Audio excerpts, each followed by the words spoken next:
It's great to be back at this 9 a.m. Mass.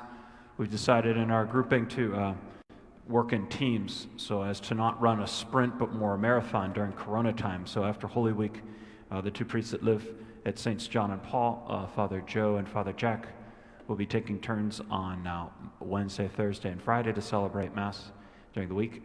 And then Father Mike, we both live in Conway, will be doing Monday, Tuesday, and Saturday daily Masses, and then flipping back and forth on weekends. So it's good to be back in action here.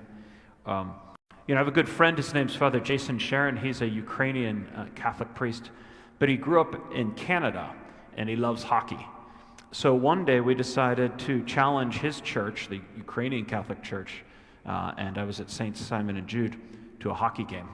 And there's a great little place in Scott Township that has a good street hockey place. And I was worried we might lose. So I called one of my cousins, John Donnelly, who's got this tremendous wrist shot. He's one of the best hockey players I've ever seen. And I figured if we had him on our team, there was no way we were going to lose. And, well, I was right. We ended up beating them, I think, 10-3. But we brought a ringer. And I went into that game with great confidence knowing that if John was on our team, there was no way we were going to lose.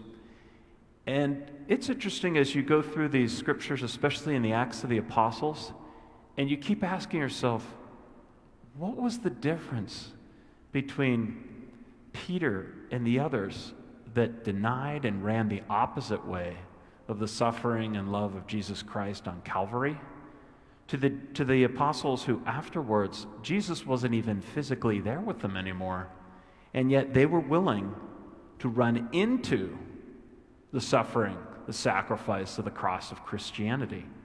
Even though they were being persecuted by the religious leaders and by the Romans, what was the difference? To me, it was very simple. They drafted a ringer on their team, the Holy Spirit. And every day we have that opportunity as well to pick the Spirit of God to give us the courage to witness to Jesus Christ. The problem is that many of us go into the battle every day and we're not aware of the fact that we can pick the greatest person ever. Just a couple days there's going to be the NFL draft, finally something sports related. And who the Steelers have, we don't even have a first round pick, so it's like a double just disaster for us this year in Pittsburgh. But at any rate, it's like if you can choose anyone, God decided for us, like the best choice we could make is what God chooses for us, which is His Spirit to come into our hearts and inflame us with courage.